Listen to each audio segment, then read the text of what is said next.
everybody, I'm Vasel, and welcome to Lookback. This is where I take a look at reviews that I did 1, 5, and 10 years ago and tell you what I think about them now. So let's go back a year.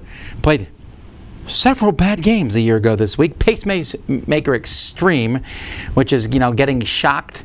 Goes around and someone's going to get shocked, which would work okay, I guess, except the game just didn't work very well. Halftime, it didn't go off. I didn't like it. Speech Breaker, oh my word. You talking to a microphone while it comes back in your ears as a headphone? That's funny for about 10 seconds, otherwise really annoying.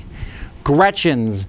This is a racing game, which I really thought I would enjoy, but it's really kind of just a take that, and it just did not work out well at all.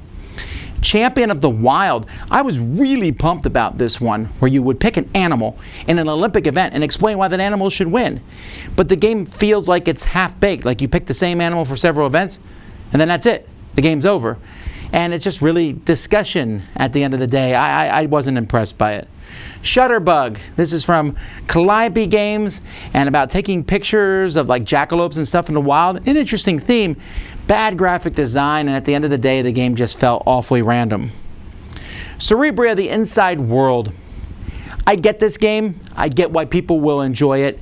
My Clash has just done some really fantastic stuff, and I really like Anachrony. But this particular one, there was just too much going on for me to enjoy it. And every time I see it on the shelf, I think, I don't really want to play that, so I have to put the review at my opinion on that. Although I think some people will enjoy it a lot. The Cat. This is a silly game about matching. It's like a variation on Spoons to some degree, but I thought it was funny and liked the artwork. Cahoots. A very light game, almost Uno-ish as you're trying to play cards, but you're working together to play cards in the right order, and it's trickier than it seems. Dino Dunk, a flicking game. I tend to be biased towards flicking games. Two-player one where you have some dinosaurs that are playing basketball. It sounds really ridiculous, but the game works. 5-Minute Marvel. I really enjoyed this one. It's based on 5-Minute Dungeon, but here you have Marvel and you're all cooperatively working to beat enemies by playing cards as fast as you can. It's a really solid game with nice components and great artwork. Teotihuacan. This is, man, people are still playing this a year later, which to nowadays is a really big deal. This giant rondel of sorts, moving dice around the board, trying to get resources to build a pyramid. Looks cool, is really fun.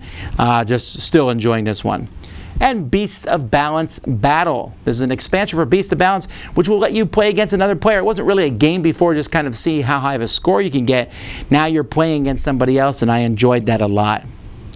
5 years ago, the only game I really took a look at was New Haven, which is an interesting game as you put tiles out and get resources, but you could end up giving other players resources too.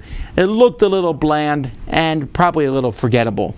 And 5 years ago, I also did a lot of live stuff from the Fantasy Flight Convention Center, where I went to the Cosmic Encounter convention. 10 years ago, I didn't do any reviews at all, just was working on my top 100 this week. So that's it for this time. That's Look Back. Until next time, I'm Vasel, and you've been watching The Dice Tower.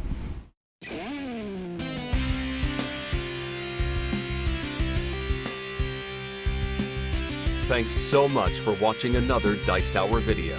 If you enjoy our videos, subscribe to the channel for more fun, comprehensive board game coverage.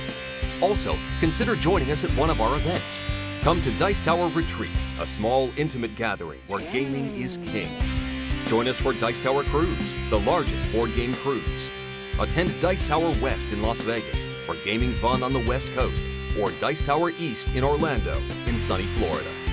Dice Tower Conventions, the friendliest gaming conventions on Earth. I'm Eric Summerer, and you've been watching The Dice Tower.